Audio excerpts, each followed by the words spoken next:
Hey YouTube, Joyboy here. So today I want to talk about X-Drake and X-Drake's true allegiance. And this is probably not going to go the way that you might expect it will go based on the title alone.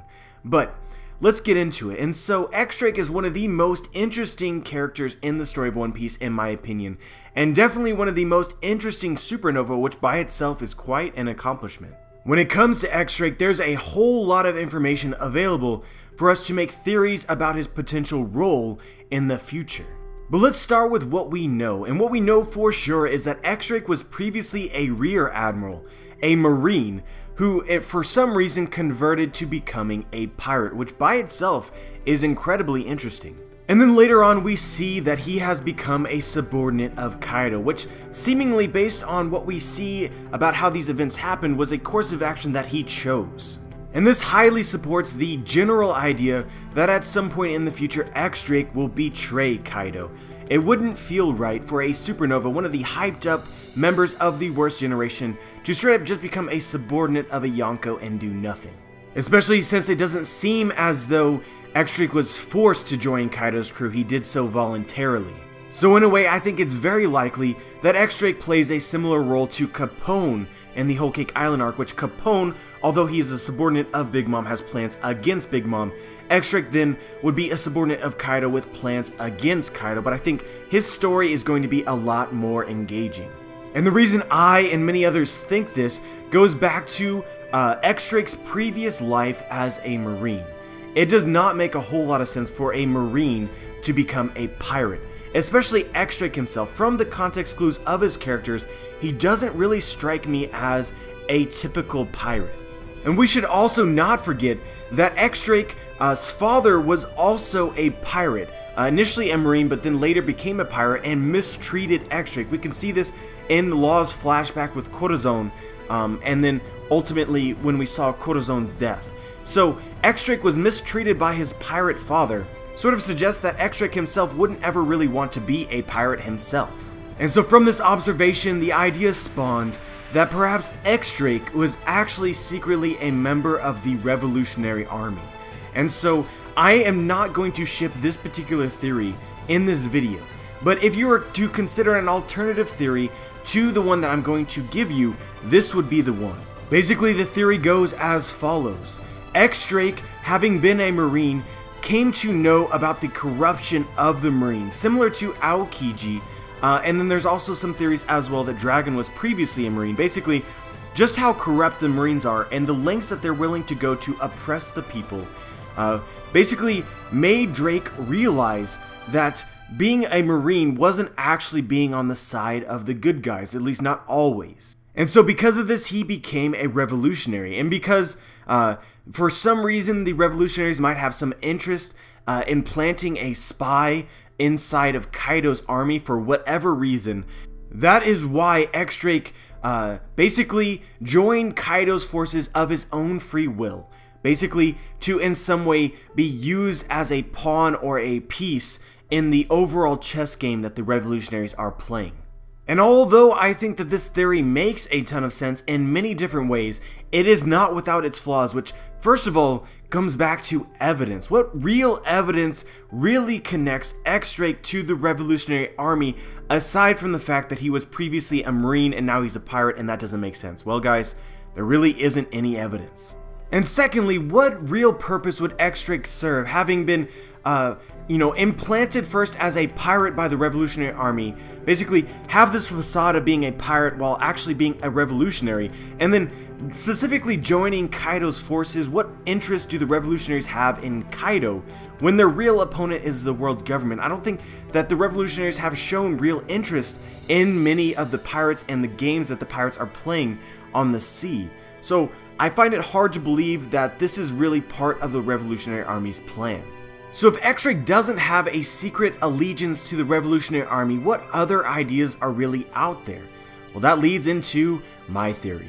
So for those who don't know, it wasn't a huge detail revealed in the story, but X-Drake's father, we met him during Law's flashback with Corazon. Basically, his father, X-Drake's father, had found the Opi Opi no Mi and planned to sell it to the world government for 5 billion berries. But Doflamingo and Corazon were having none of that. And so long story short, he died. Doflamingo used Birdcage and killed all of the Barrel's pirates. And so give me a moment to make a couple chapters in the manga appear to be so much more complex and deep than may meet the eye, which is, first of all, let me throw out this question, which is that the Barrel's pirates and X-Drake's father were pirates who had made a deal with the world government and the Marines to sell them the Opi Opi no Mi for 5 billion berries. But just think about this for a moment. You have the Marines and the world government. You're trying to make a deal with the people that are trying to capture you. In what world do you think that that would succeed? If X-Drake's father is anywhere near as smart as X-Drake himself, then he should have saw the backstab coming from a mile away.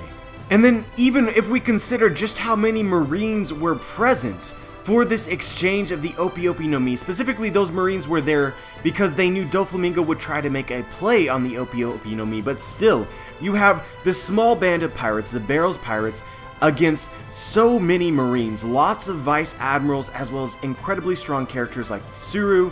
I really don't see how X-Drake's father, Diaz Barrels, really thought that this trade would work out in their favor. And so this thought becomes even more interesting when you realize that X-Drake's father, just like X-Drake himself, was previously a Marine before becoming a pirate. And so let's bring this around for full circle. We have an interaction at the end of the Dressrosa arc with Law and Sengoku.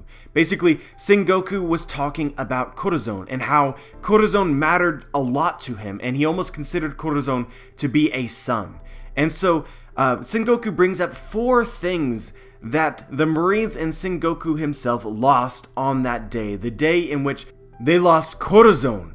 They lost the Opi Opi no Mi. They lost the kid with the lead amber sickness, which was important to Sengoku because that was the person who created the only lie that Corazon ever told Sengoku. Basically, Corazon went on this long journey to try and save a Law, and so because of that, then Law was important to Sengoku, and then they lost this 4th thing, the one thing that does not fit. They lost the Barrel's pirates. Now guys, it's certainly true that the Barrel's pirates did cease to exist on that day. However, to include this in a list with things that were important that the Marines and Sengoku lost sort of implies that the Barrel's pirates being lost as well was of some significance. Otherwise, why even mention it? Why mention a random group of pirates dying? That should not be even a comment worth saying if the Barrel's pirates weren't in some way important. At least that's the way that I feel about that particular line.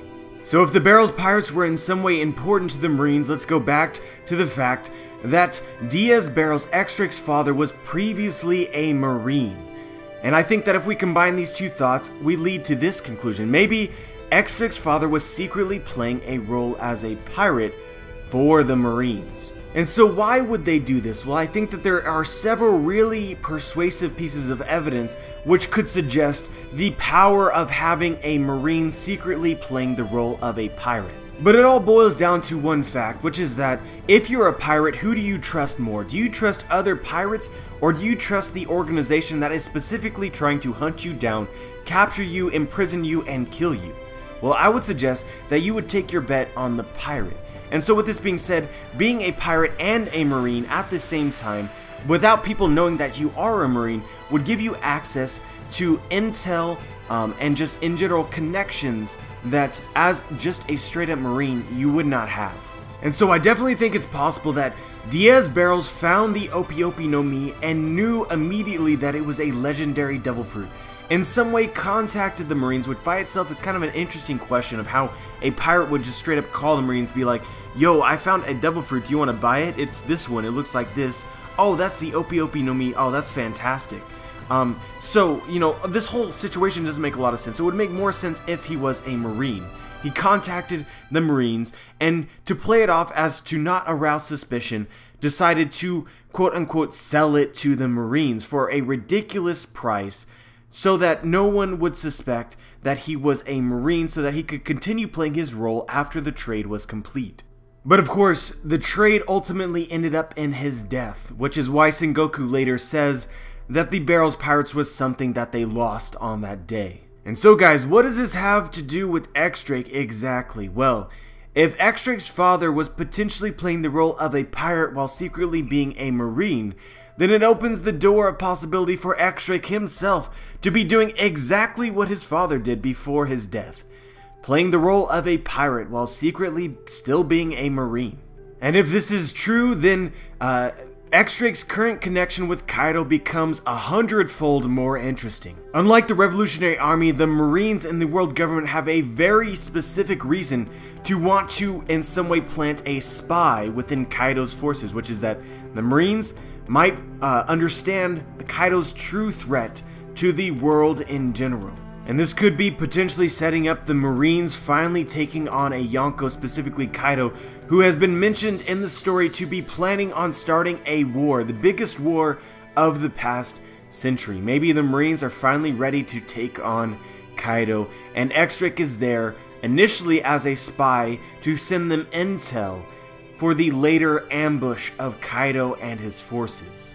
People are already expecting the Marines to in some way show up in the Wano arc, and so if this is something that you already believe, then this will definitely be something that will intrigue you as a thought. And we should also keep in mind that this is not impossible, because Corazon himself was acting as a pirate while secretly being a Marine, 100% confirmed, which is pretty much exactly what I'm speculating here with X-Drake, except for X-Drake, rather than having a specific connection already to Kaido, forged his own connection by living the life of a pirate in order to gain the recognition and respect necessary to join a Yonko crew. And I'm sure many of you in the comments are going to bring up the fight on Shibondi where X-Drake ended up taking on a pacifista in Kizaru.